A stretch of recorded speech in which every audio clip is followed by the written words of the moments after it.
giờ có ta toàn chế your life insurance đâu có thế có chế năng là giờ có tụ chân tụ dễ hồ đồ rong thọ nhà lô lá Minnesota yon chế your life insurance có phương gì đâu có one tàu lô life insurance company mua cho cho mình nhựa yêu chia mua cho lầu nuôi nhung cho xong mua cho wow cô có tàu tuần cái phương gì thêm mua cho từ mua mỏ lợ xử lý trả sen trả cái gì trả mua cho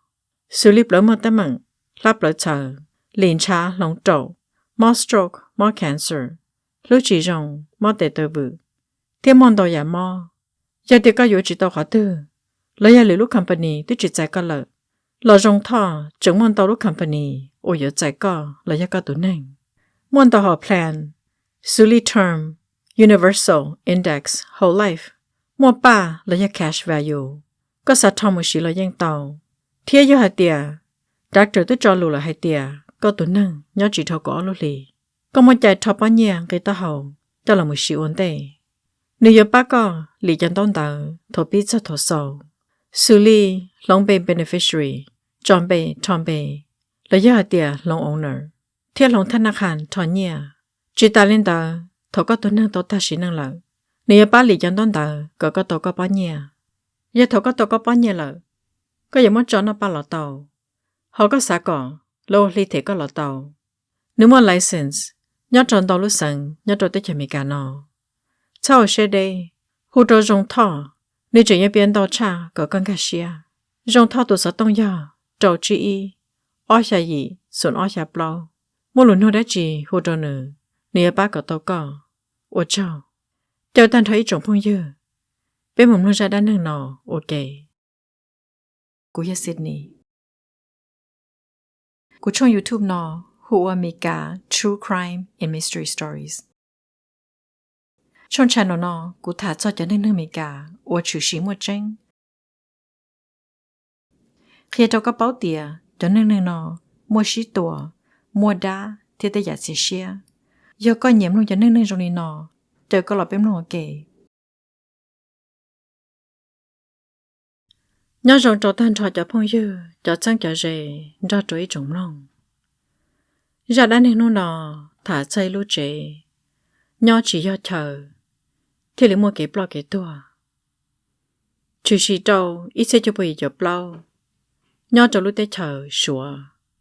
ôi nhớ cái trâu Taiwan là giờ Taiwan trên này mấy can tờ nó là lúc sang hùa Bishop tụi chị luôn bị hùa Dennis tụi bọn nè luôn bị hùa Candace cái mỏ tuần xài tụi lo một cái trâu sông tụi yo một cái sông hai tên nhá lên tờ trên này mấy cái nó chị tụi chị tao họ lử rong ta cho lì ôi tao phải nhét xe share hàng chị nhá trong tờ nếu lúc company sao nếu một tao họ lử trâu lúc tết chờ tôi chị nếu trên năng tao chỉ muốn nhá trâu lúc tết chờ đợi ta chỉ cho lên tờ lò là cô rong sẽ ta ra sư vì thế nhé trên tàu hàng chè là chỉ cho nhẹ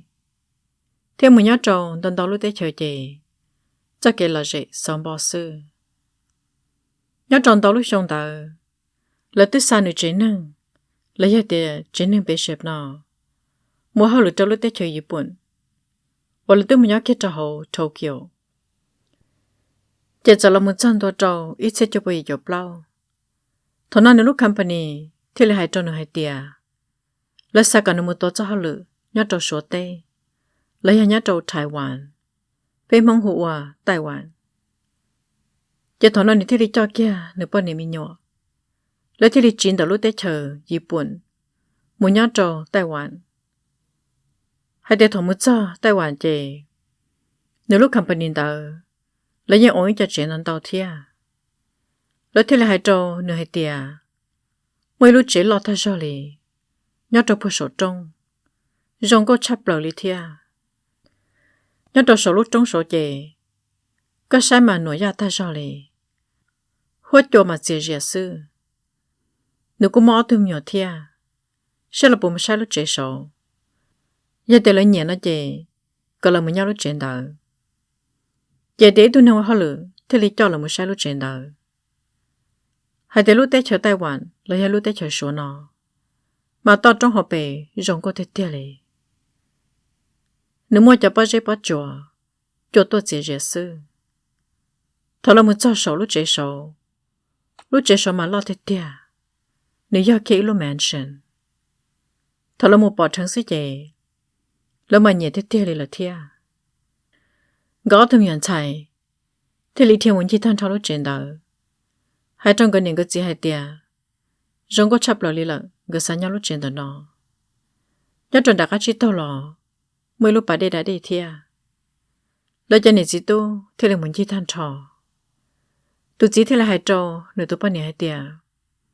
cái này cái sao để trả sư có bao nhiêu lúc trên đó nó thia nếu có hai trâu nửa tu chỉ hai tia lúc trên nó chạy lo thùng lợ giờ trả lo nhát chỉ tao lo sư vì thế nhát lên đỡ lên gì Dennis nó chạy hai tia thầu lúc sờ nó lo tổ hao lử nếu như chính là nhau chạy li muốn đào rộng đỡ nếu mua hao lử chân trong là hai tia trở tới chờ giờ lại hai tia là nhau cho lúc tới chờ đỡ sư đó là mà còn là chỉ cho chờ sư thằng này tôi bắt nhẹ hai đến tới trong nơi chạy nếu thế là hai trong nơi tôi bắt nhẹ hai tia đó là của hai tia nhau lúc nào trên này cả xe đùa giờ giờ của chỉ nhau là lo nhau sầu trong là chạy nhưng tao lùa cơ lúc chạy là lo hay là rong có sư nếu tôi bắt nhẹ thế li muốn chỉ than thở lúc chạy đơn gì ôi giờ muốn đâu cả vài chỉ tao tí gì thằng này chắc cả lọ chân tờ lúc họ trong ôi nhát cho bé Fran nó cho nên trở sang tờ nhân chia lúc họ trong nếu tôi chỉ toàn cả lọ chế nó nếu chỉ tao tao giờ thay chùa sư ôi cha trong cầu li ít tôi nói chỉ được muốn được tháo kia ôi tháo kia tao luôn cho cậu nếu có bé trong chế nếu thế sao thì lần tôi tháo nữa nếu thế kia sai nào hả ôi cha giờ này ít lần sang tao có trong sư nếu thế nên cả kia mà họ chế chế nếu hai đứa này tụt gì hết tiệt honey ôi cha cũng sợ đó sang rồi rồi lên tôi tháo cô ta chỉ cũng chia na hà tôi chỉ muốn là tôi li có bảo tao một đó sang rồi mà nếu tụt gì thế hai đứa này hai tiệt hai đứa chỉ là con à của nhau của nó nè thôi nó tụt bao nhiêu chưa một bộ tà li nếu thế là hai đứa này tụt gì hai tiệt cái lẽ chỉ nhau lúc trên đó nó mà ta chỉ nếu tụi chị hai trong hai tia sau lên tờ lúc trên nó lò tôi lo thêm trong có hàng lợn chị ta lên tờ mỗi lúc bà đi đã đi trong trả chị ở tôi nhiều thì chỉ là nhỏ thia nếu tôi bắt nhớ chỉ tao tệ chị thì là hai trong hai tia ở lên tờ hai tia lúc sẽ hở vào lần mình nhớ cho số tên đó nó chị lúc company yên tía tôi nâng thâu lợ là hết tôi này trả chết rồi là thia lời cho nên chỉ tôi một cái thứ gì, hú kia chỉ tôi nâng tôi tỏ là sư,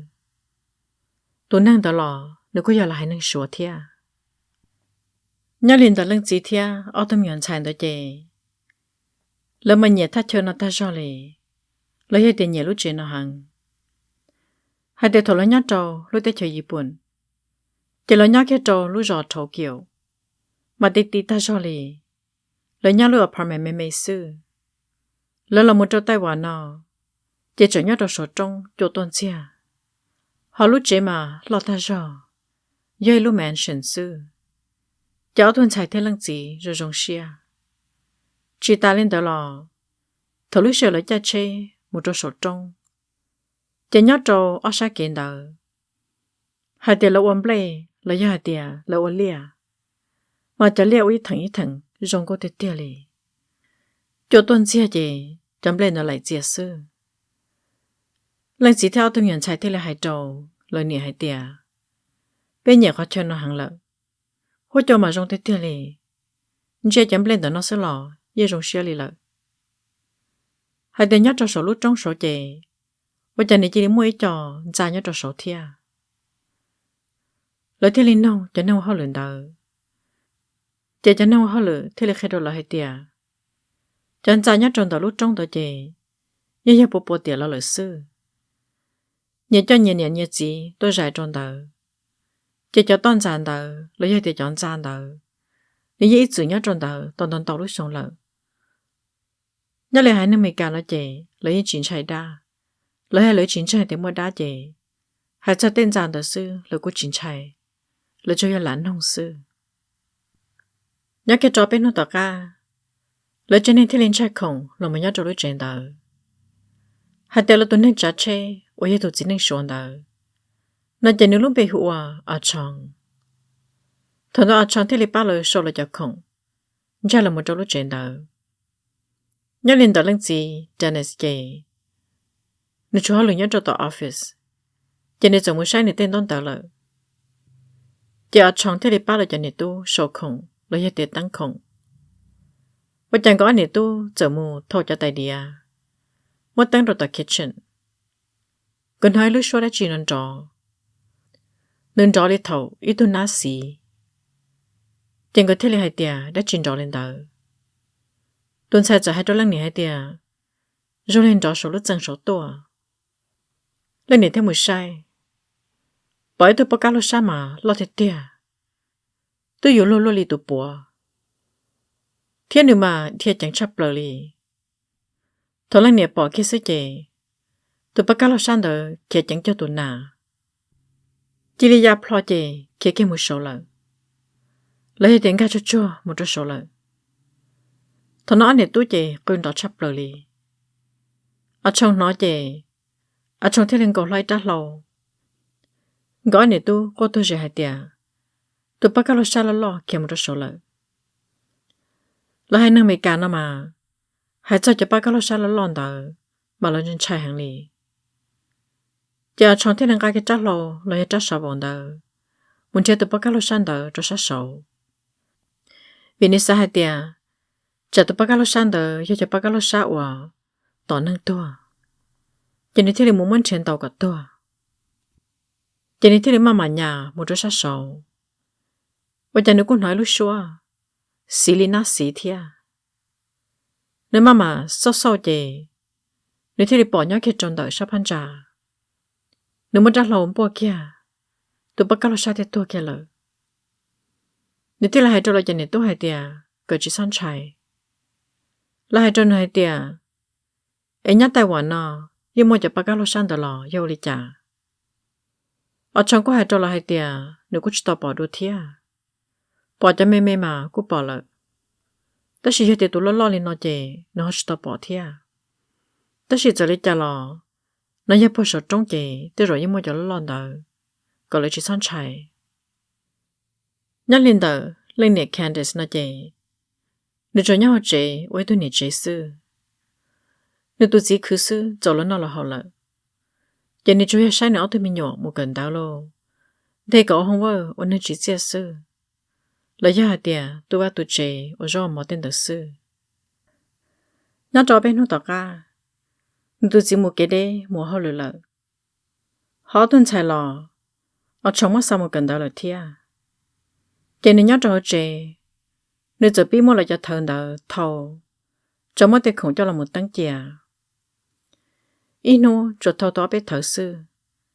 Vì hệ tìa khổng lần đầu hàng thịa. Tất nhiên mà mấy nôn đỡ nên nhớ trò chế chế. Nếu phải là chơi nhu nhỏ cho thờ đỡ. Yếu thôi cho không quá khổng chế cho là một ế chế. Và chẳng nhớ tròn đỡ nên chế cổ mua. Nếu phải bỏ trong cổ ly, ít tu nâng đủ lũ. Nếu cha muốn chế kia lấy ra tiền nên tiết kiệm muốn chế. Chỉ muốn nâng lý lợ. Nếu xa hai tìa, tôi rồi trên là bỏ trong lên đỡ sư. Nếu một cho không tư lò, nếu phải bỏ lên đỡ ta rõ. Nếu thế linh chi thông bờ lúc trẻ hai tìa. Nhát trả yếm môn nâng cao lọ cho họ là trẻ lợ. Tất nhiên nếu dẫn chi ta lúc trẻ đó lọ chỉ bỏ đá chỉ lì. Nếu thế linh hôn một trò nếu tụt gì hai tìa. Và chả thằng nó mắt cho khổng đỡ thâu cho là ế trẻ. Nếu dẫn nhát cho không tư lọ. Nhát tờ nếu trẻ cổ mua. Phong bỏ khá để chỉ đu lù. Dòng lý tu nâng thâu bờ lợ. Tất nhiên mà nếu tròn trở chỉ muốn lần tư lì. Chỉ là tiểu ở chỗ không sư. Nếu một tu không từ lò, như trong lên đỡ. Và cháu ở đâu nếu sắp sóp lo hồ, nếu chỉ tao luôn lấy lợ. Nếu tu chỉ thế là hai trò nữa hai tìa. Chẳng cho bên nô, nếu tu chỉ thế là chế. Lấy lúc trên ta tu cho dòng thia là lo ta cho lì. Nhớ cho các thợ và các xe chạp lợ. Có chỉ chắc hay nếu tu khăn lên đỡ, ở tôi miệng thế chính chạy. chỉ nếu lo nếu có chỉ sẽ hành động đầu thia nếu sao cho nếu tôi không hay tiệt tôi nhớ trong lúc tết trời xuống nó hãy hoàn nó đần đầu trở lại cho một cơ đồ chế ở thế chị bữa chờ chỉ nếu thế thì chủ lên tờ lợi nhắc cái chó bên mò tờ ca hai tê tuần xài lo chẳng chỉ tốt cho rõ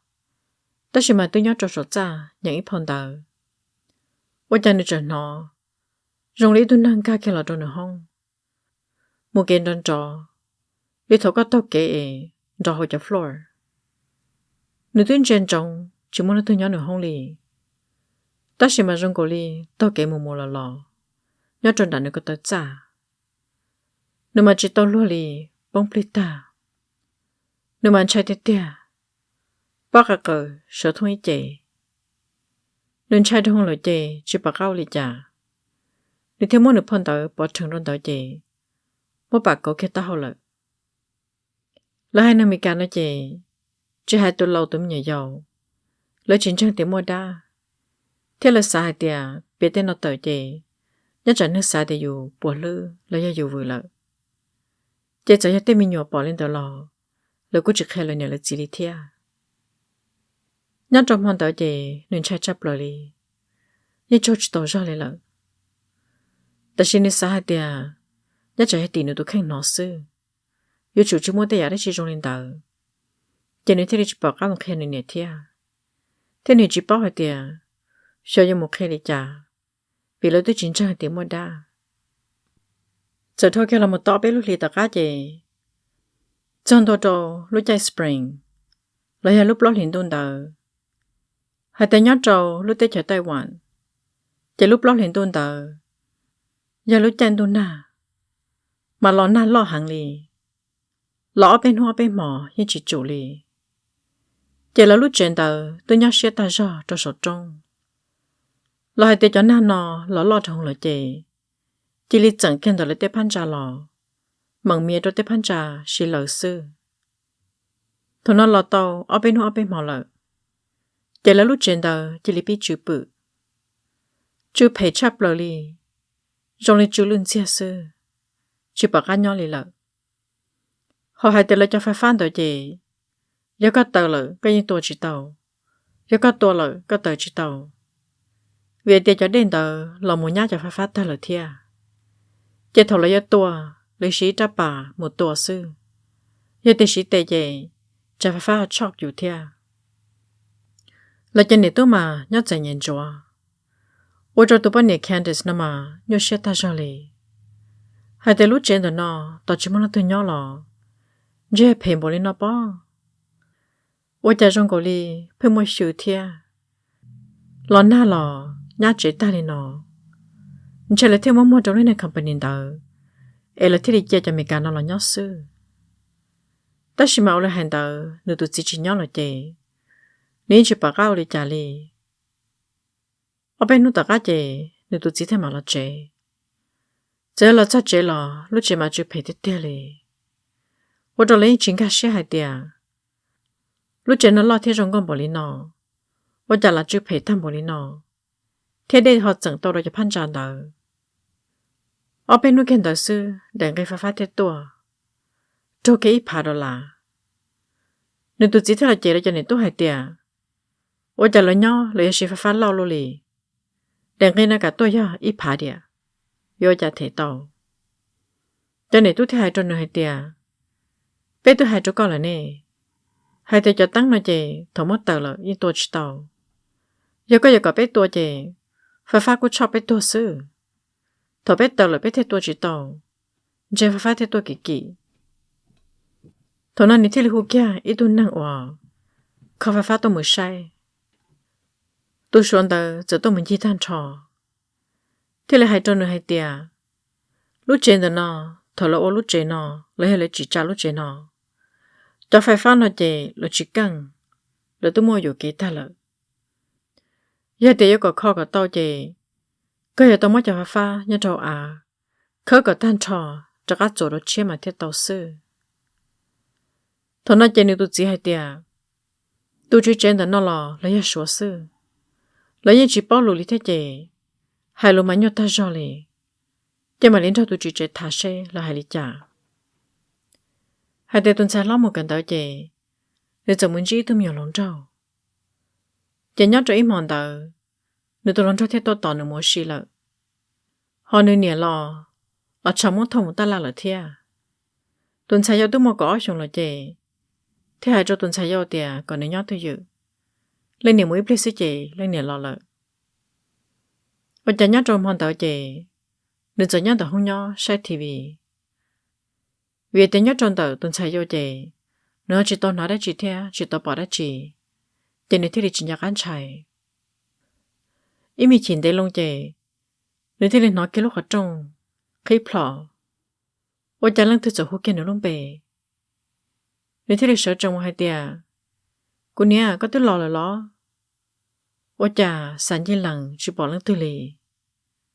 Nếu thì hút kia nữa tụi này lo lông bề hai tia. Eo lấy có tức lò là thế ló. Ôi chả có mối xì sai lô lì. Lò chỉ muốn lăng tư tế nữa lì thia. Nên chuyện đó lúc ở trong chị muốn khi đã lợ. Ta chỉ muốn lăng tư lì. Nhớ trong đó giống chị trong tuần tí sư. Nếu hôn nên thế nữa tụi này lo lắng ở bên xuân gì. Lo chỉ muốn lăng tư tế lì thia. Thôi nói chị ní thiên trai tìa. Nhớ chẳng một tôi sao là một trò trẻ. Hai tìa thôi nếu xá kết tao lên tới sư chị. Chị đến mua kia tôi nâng. Rồi lên lọ kết hợp lời nữa cho tuần xe. Sẽ chắc các hô kia nữa luôn bề đồ thia. Thôi nói nên chia tới chúng muốn lăng tư lì. Muốn nữ sư. Chị ní thế mà xá tao hai tìa. Nhớ trả chi hân năng. Thôi nói mà nên trai tìa lì. Ý chị giống ta. Nếu như giá chỉ tao một câu lúc ở trong này lợ. Nếu thì lý dụ kêu à. Khởi cái nữa lúc họ cho là sư. Như chuyện đi lý lợ. Ý mi chuyện đó chị. Nên này thế là một sát chế. Bây giờ thôi nên này là cho. Khỏi trong khi lưu. Nên này cái mẫu chế chị. Thế là một hôn nữa hay tìa. Bên chạy chả có chỉ cơ khỏi trong nà. Tôi cho chọn tôi lợ. Có đồ tôi lợ. Tuần chạy như chị tây lì. Nên thế là muốn chế tao tuần chạy. Nhớ đồ tỷ ý chế cậu. Chứ một tổ ta. Họ nên chẳng khởi trở nữa là họ cho. Lên này theo một món nửa buồn cầu hai tìa. Dâu lý trả trâu nửa lợ. Ta chỉ ní hai chỉ tối lò lù lý lợ. Chạy thì tìa lì. Nên này theo xa hai tìa. Nhớ chẳng muốn lái tôi phê trâu. Nên này tuần chạy lợ. Giờ nông lên đó lò. Nếu cô cho họ thia. Nếu cho họ thia nên cho họ sư. Nhưng hai chỉ tối lò lù lý. Cho nên này theo lý cho nó một trò sổ xa. Cho nên một lòng khăn giờ. Một nửa bự. Đó nửa thả tiếng mất đá chi. Còn nửa bia lò. Nó là nửa hai tìa. Nửa chỉ sát thả. Nên trai đông là sư. Vậy thì nhớ cho ý chỉ. Tôi ý tạm họ lợ. Tôi nể lọt lót tôi lòng cho. Mà để thon nửa là trẻ. Thằng có lòng mù sư trẻ. Nếu thế là hai trò tôi lòng cho hai tìa. Ôi chả chỉ thổ lọ là nhau lúc trẻ nọ. Nếu phải nói đã chỉ sợ sợ. Tao kể hơn nữa không. Tôi lòng cho có hai trò nửa tìa. Chán chạy. Ý chỉ mua tới giả trong lên tàu lì. Còn đơn chơi nửa bao sửa phải sư. Nếu hai trò nửa tôi lòng cho hai tìa. Chỉ hai nửa bao sửa. Nhất trò chua rộng tàu. Nửa chẳng nhận tàu. Tôi chỉ hai tiền nửa chua ra lợi. Chỉ nửa tôi lòng cho chỉ bảo các hai lý trả trò nửa lì. Cho tìa cả nửa chán chạy. Tôi muốn nửa tôi nửa lùa thia. Nửa nền cả lợi. Gớt giờ là chọn tờ chế chế. Nửa tôi lòng cho thế hai trò nửa hai tìa. Cô nhân giờ nó chơi con các mẫu chế của mà lý mù. Giờ này thì là khi phá ở trong. Các cái một trò chế lợi. Nửa tôi lòng cho thế là trả chế là mù lợi. Bây giờ thằng nửa tôi lòng cho là một sao tỏ ít thọ kể. Lấy hai tìa. Tỏ in đã trong nó. Ôi dê cho toàn già trở trở. Bây giờ nửa tôi lòng cho trên đấy lúc bao dê lo lo. Chỉ đi bỏ tôi lòng con đời nè. Nãy đây tên hạ bươi đất đâu. Sợ trong đời lúc bao dê đâu. Nếu dẫn trên trong tôi là tỏ kế nó. Tôi lòng cho tôi cho lúc chê. Lấy hai tìa chung bê mama. Dê cho trong chê. Ý cho tôi lòng con nè thì tìa lì. Nên dê cho này cú xa hai tìa. Ôi chà cháu lô lì. Tôi ta mò lì nó lợ. Tôi lòng con nè chẳng tốt sợ đấy chỉ trong đó nè. Ôi chà bà ta thổi lò. Tôi chỉ bỏ nè sợ trong đó. Chê tôi lòng cho. Mà trai chấp lời lì là thia. chỉ lúc xưa đó là tới chọn tôi hàng lợ tôiจะtrở lên đó tôi lần trong trai chị thì lý trả chơi chị chẳng là một chị lợ nếu là chọn tôi chị nếu giờ hút cái trong người tôi lần câu nếu hai trong người tôi lần câu Stacy hay tiệt Stacy cái này bao nhiêu chị nè tôi lần câu hay tiệt cô chỉ bảo à tôi rồi nhỏ bảo tôi tâm hỏi lên nó là mà cô này chủ nhỏ sư yêu lý trả nếu thì là khi đâu nếu tôi lần câu hay tiệt thôi cũng mất cái cho khi nào cái trong cô là một chân trả in ta trong là chị riêng riêng tờ khó chơi à mới cho toàn giản đó một lúc bây giờ lo trong đó cái này chỉ đi sờn đó tiệt cái này tên nãy kia này tên hạp bự đã đâu tiệt riêng trong tôi đâu tại cái nó ta chỉ mà thầu quân chia mù được quân chia tôi ta chỉ mà rồi lên người chính chia của người chỉ bỏ của lì quân trai chị của chị trả chơi là một lịch sử có sự mới sát sổ ra sao bỏ cái nè tôi không có thể hại cho người hại tiệt cũng mà trai tiệt là tiệt thôi có một của trò kiện đó chị cũng cả là một chế nó của bạn nói tôi nên hồ của luôn bể tiệt rồi đi chơi nó chị ta ra hồ của luôn bể lì ta sẽ của sạc tôi lò chỉ bỏ năng lì thiệt quân trai trong lợ của thế trưởng nhớ trò hông nhớ nó chỉ tao một trò sầu sư có hồ sơ tông chị của chân này phở thiệt để thế là hai trò tôi lòng có hai tiệt à chỉ chẳng sẽ bỏ cái này số xa nà của giúp bỏ cái này số tròn đảo lúc bao giờ đã thiệt là họ tuần đảo của tuần trẻ rất trăng lợ nhưng nhau cái này chị tôi lòng có thể hai trò này hai tiệt gia đình tôi của nhân trai chị có sao khứ sơ tông chị của tôi lúc sơ tông trò của mà lên chơi một trò sầu thằng nên chơi tên đại chị để bỏ tiền được tôi lòng trò nhớ trò sơ tông lợ nếu lúc xe thì nhân lo mình chị nếu thế là hu này luôn bề hôm bỏ đi trả lò nên chỉ tay li thia nếu thế là một trăm đô tạt cha nếu giờ khi cái lúc họ trong cha chị bây giờ nên cho chú cho nếu muốn nên đi kia chị nên mà sợ chẳng nên hai trò nơi tiệt bên trái bây giờ có là cha của nà mua đã chị nếu bảo tới vợ thiên trai thông lợi nếu thế hai trò nên hai tiệt em cũng hút con bỏ lên nó cái chuyện nó cũng đi lo nên hai trò nơi tiệt bên trái của chú cho của chuyện nó à em yêu cha đó con à bây giờ cho nên con bảo tới luôn đi nếu thế là hai trò nên hai tiệt cũng bảo tới là mà quân trai tham bảo lên nó hút con bảo lên trả lò cái chuyện nó lên á giờ chỉ có thể cho rồi luôn đi có bảo để quân trai của tao luôn à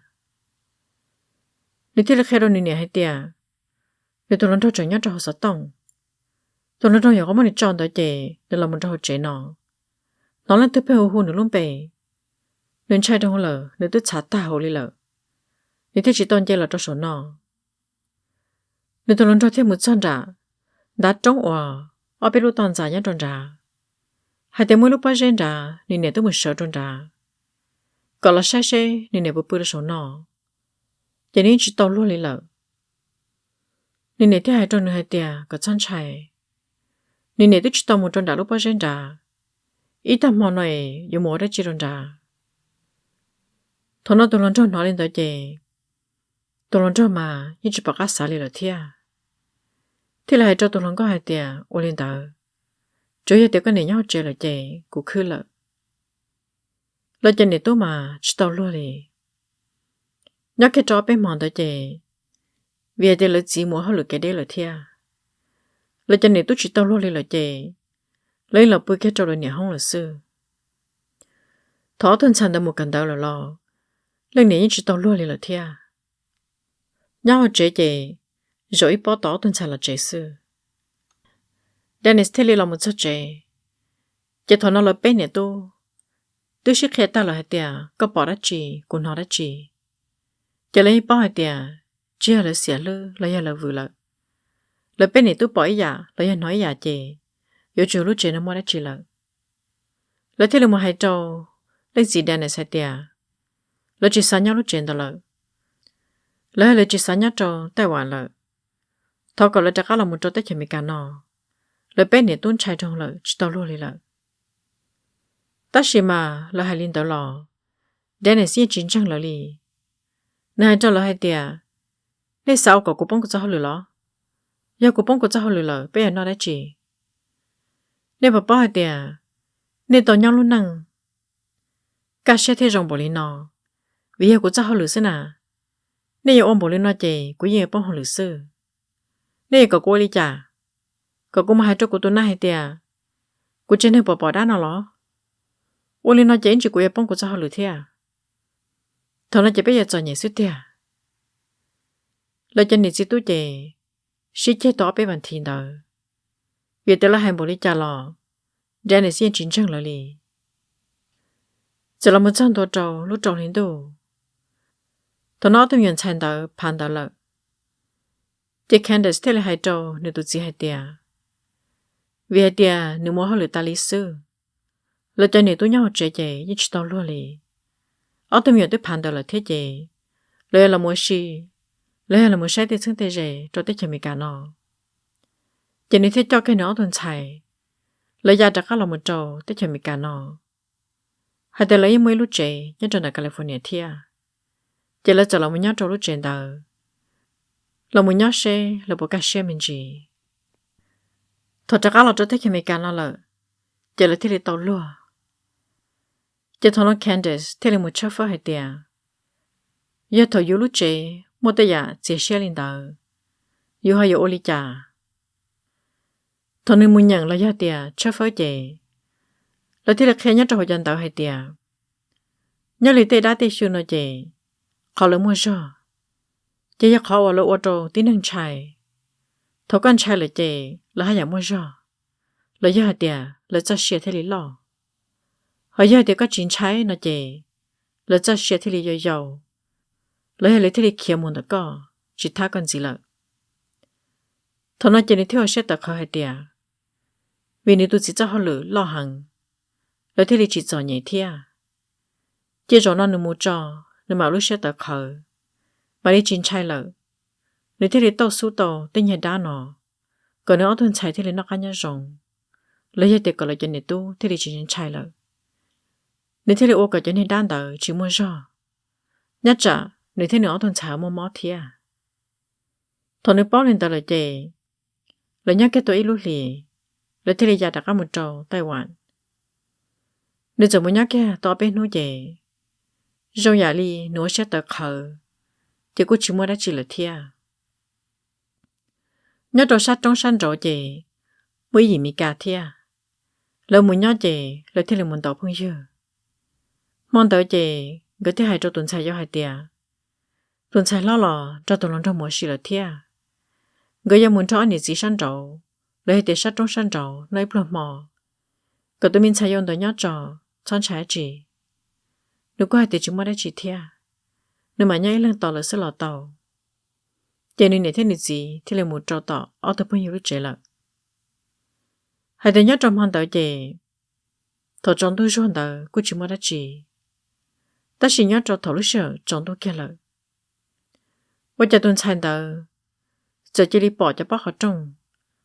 rồi lấy lần từ muốn chú lò nên nhân trai gì để kêu một chỗ tao không nhau bây giờ nếu muốn cho tao lò cho TV tao gì tờ kia tờ kia mà lên trai hàng lì để thế thì kêu một nhát cho sốt cha thằng nếu một nhát cho sốt cha để tiêu mất họ trong cờ trầu bây giờ lần thứ bao lần nhân chú lúc bác họ trong thia mà nên trai để tia lì lần thứ giờ nhân chú lúc bác họ trong gì lúc họ trong thì là khí plò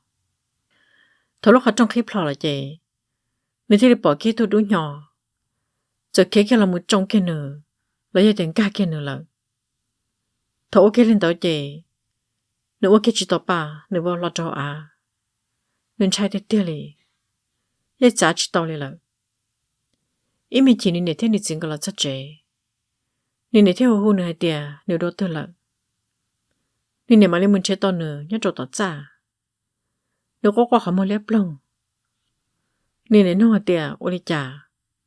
lo nên chỉ cả khi lời thia chỉ nhắc cái chó bên luôn tờ tuần sau như chỉ hãy lo lù chỉ cả khi lì nông thử tôi chỉ hai tia chỉ mới đã chỉ cái chỉ sao nông là sư thế nhưng nó chỉ tò mò lì lợ họ tuần sai chỉ định cần rồi đi lợ nên này thì lấy hai đôi tụi lo tiệt em nó bốc hết đã chỉ đâu con à bây giờ cũng nông nó to bên nông nọ chỉ cả khe của lì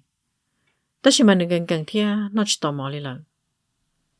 tụi lo có hai đôi này hai tiệt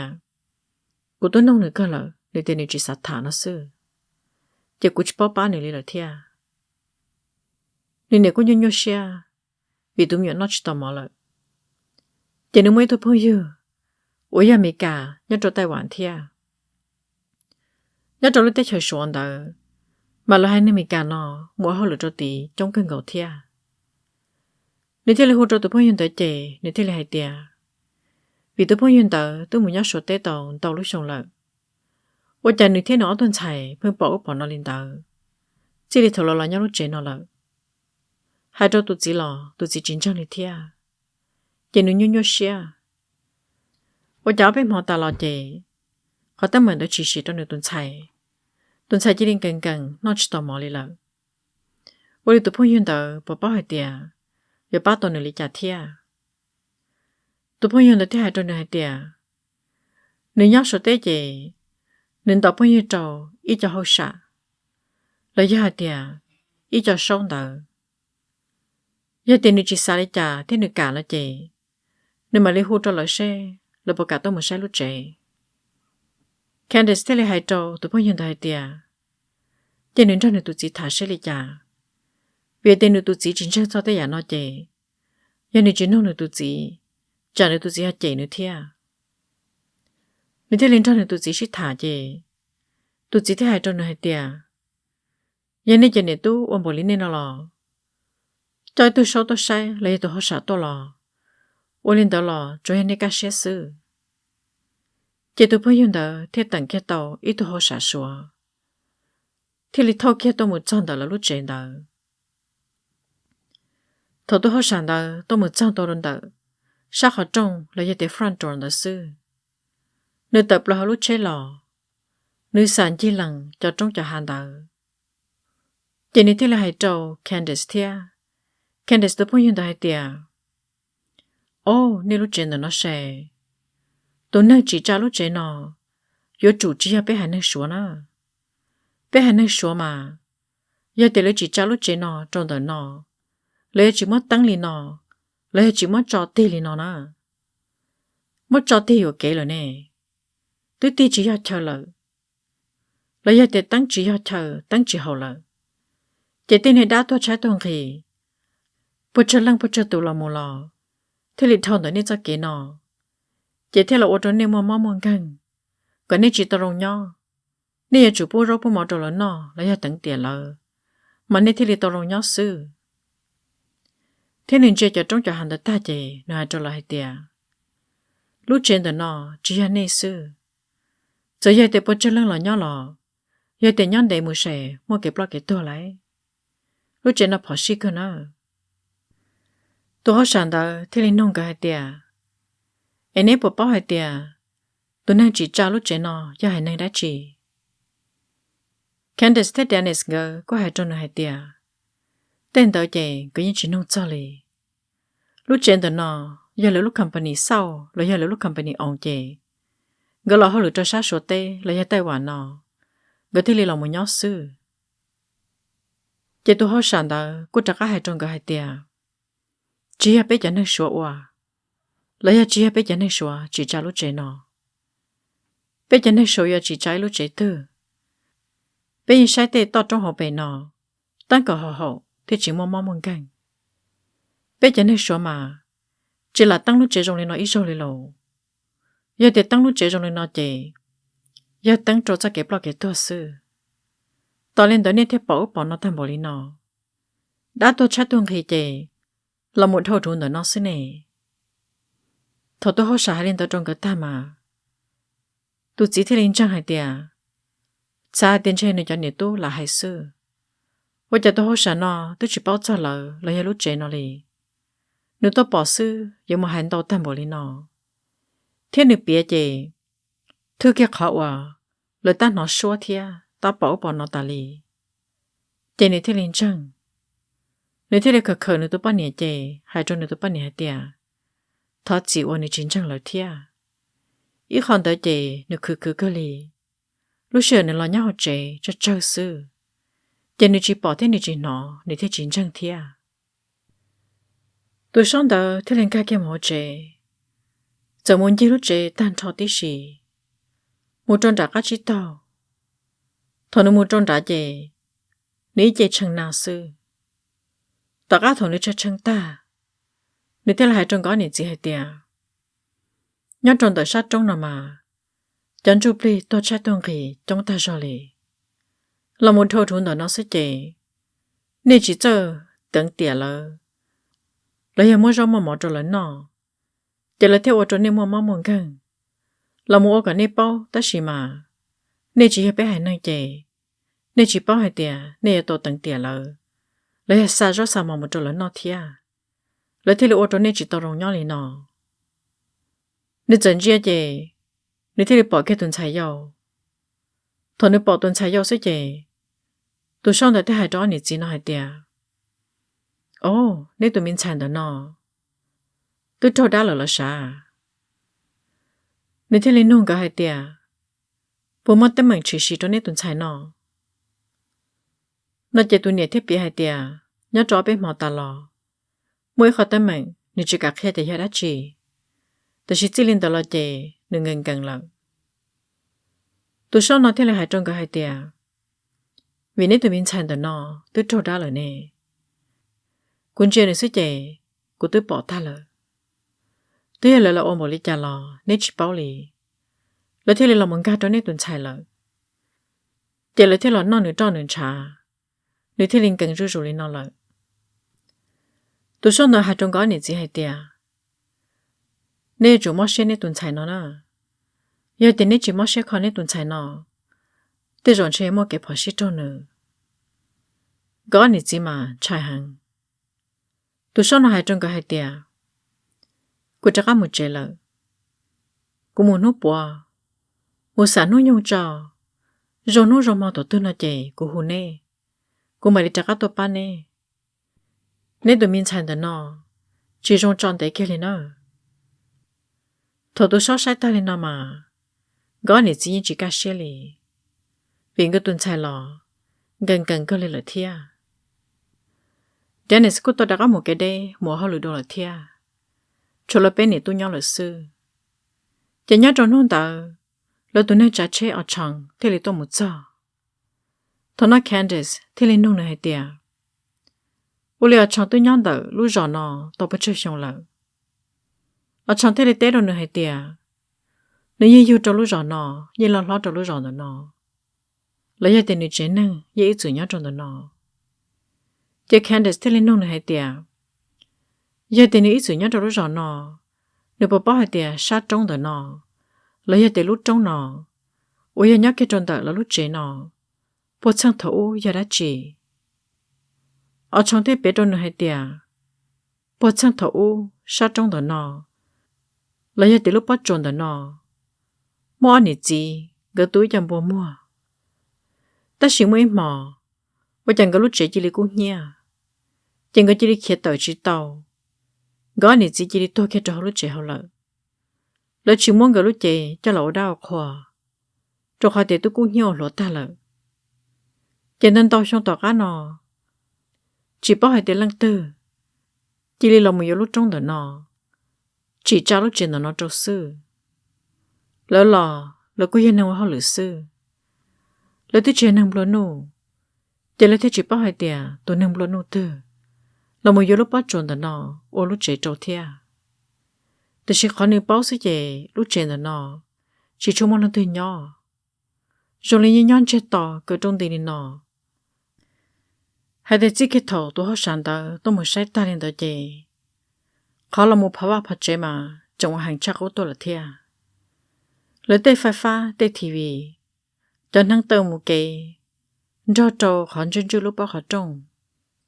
เที่ยวลูกชั่วหูเลยจำเปมาว่าหังชักเอาตัวเลยเลยแล้วเป็นเนี่ยตัวเจยังชิดตัวรัวเลยแล้วยังเราไปเกี่ยวอีจ้าตัวเจอเจี๋ยเทียตัวเจอเกลือซื้อเจอยาดาชอยอนต่อเท่าจิตต่อหล่อvì lần này chỉ bảo cao để trả lời lợ chỉ ní thế tuổi trời chắc cử thế chắc trẻ nhớ trong món đồ lò phong bổ lên tờ nhớ trong trôn hú lò phong bổ lên tờ chỉ thâu kia một tàu ở bên mỏ tàu cá gì thằng đầu tiên tham mỏ lợ tôi hỗ trợ xuống tờ chỉ hỗ trợ tung tua cho anh gì sợ tung đơn trò tôi bên này thiết tê tôi xong tới hai trong cái hai tia giờ này sao cả của tôi ba nè anh ấy tôi này tuần sai vô chị vô chủ yếu món nó sư lấy ra để ta xin nó kia sư xin này bộ cả của tôi có này chỉ theo sở chừng hai chỗ tôi xong hai tia tôi tàu cơ thôi tôi hỗ trợ xuống tới tôi cho vì nếu bỏ hai tia cái gì mấy cả sư cái gì chỉ bỏ ba đã chỉ lì cho nên ba chỉ chi tôi lợi hai tia nương ba do mà mò chỉ hướng diễn động tầng khải thia xa tí xì cho trối cho nhẹ thôi nếu hút tôi sư nếu như hai trong cái hai tia cần cái món cái tuần sai用的sao một chỗ tàu tuần neighbor muốn cho lời nhỏ nếu chỉ sao cái tuần sai用的nhớ cho họ trẻ nhớ chẳng nếu tôi muốn lại cho đá nó trẻ là hàng cao một chỗ tuần sai dùng vì từ lúc tương khai rồi lợi chỉ tụi chỉ thấy lý sao khi tuần sai dùng muốn nhớ cho tàu tuần neighbor lúc trẻ thôi tôi hỏi sản đó tôi muốn cho chị vì thế anh ấy chỉ mới cảm đó người cũng chỉ bỏ ra chỉ lý thia chỉ hơn cái cho cái chạy là ya sản nào chị người ta lên nô tôi hỏi sản đó hay tiệt yêu lý cha có thể là hay tiệt yêu chủ ở tại chỉ nó sư tôi hỏi sản đó thế biết trong cái hay tiệt nhớ cho thằng gió ra là tôi mới luôn đằng là cần được mua luôn đằng đó sao tuần chụp lên tàu mù cho nên thế lịch sử kia lúc sợ nó sao chẳng chụp lên wa tôi trái tuần gì lấy cho đá tôi trái tuần gì nhân đời sát trong nó mù cả ta vì để giải đã chịu wa lúc trong hoa chẳng khi nếu sao tuần chụp lên tàu thằng gió là gì nếu là luôn đằng đó ta nếu thế sao hai tia ta tỏ trong sự hở lấy cho lúc sợ trong chấp lờ lúc trong hoa khi gì tôi sao chẳng chụp lên tàu nó thia lấy cho đá tôi trái tuần gì nó thia chỉ có chủ sao cả tàu mà nó sư giờ thì chỉ sao mà nó chỉ thôi lúc họ trong đó có lợ sao chỉ tòn gì lợ vì你只种弄种嘛了那整个天蛮干些个天里还点当里牛我打西则打西事对一单嘛了咯只有我是xử理个天里还种还点是牛我来只能这个只了我个一找家的我错呀主要跟个对面才重视你天人家开着肉着么只嘛进动你老么得kia ở từ tầng khải lấy cái bé chủ xa cho cái cho bé hộp la chỉ nên cho hai cho là hai tia có là nhân đời nữa ca nếu cũng mất tầng khải cho là tổ thia nếu cho cái gì nếu thế thì chẳng ý cho lù vấn đề này ở lên đó nếu tới hai trong cái hai tia cần có một thông plan cái lúc trẻ nó một bao nhiêu lúc họ trong một khi có tan trò thôi nếu chẳng cho đá nó thia nên diệt tôi cho đá nó lợi lấy thế lấy một cái kia tự giờ thì mới cho họ trong là cơ ta lợi gì là kia chỉ tao lợi thia chỉ có tôi muốn cho họ trong đời khi ta lợi nếu thế lấy hai trâu là hai tia còn là một sơn đời nữa cả nếu giờ chỉ lấy tôi thằng khai cho lợi thia nếu thế lấy chẳng gì thôi lúc sơn nữa chẳng đời lấy chỉ bao hai tia giờ nếu chẳng cái đá nó kia tự thế lấy trong lên đời lo lấy là khi cho họ trong thế lấy trong lên đời ta chỉ mà nhớ trong lịch sử nếu chẳng đá đời mà cho lo thì tia lì我这里就不好听，就地吵嘛，成来大事。了被你知道嘛，拆的掉哩。同你这层走了，你听你sợ了。今你听还走，顿才浪到还掉。个也总个lúc bao tên的nó，sao một trong đại này cá chỉ tàu，要anh chỉ thấu cũng nhớ to，个tuần chủ tụi plei một chỉ tàu li，个tuần chủ tụi plei lò，也nhớ trong的nó。trái plata cho tay nên bỏ đi trả lò nên chỉ bảo li họ chẳng chụp li ở nhớ trò sát trong toàn giả tỏ lò trái plan bỏ lên tới thia nên lúc chế nó ti chỉ cho lợi nhân cha đã chơi đồng lời chè lời mù mù lò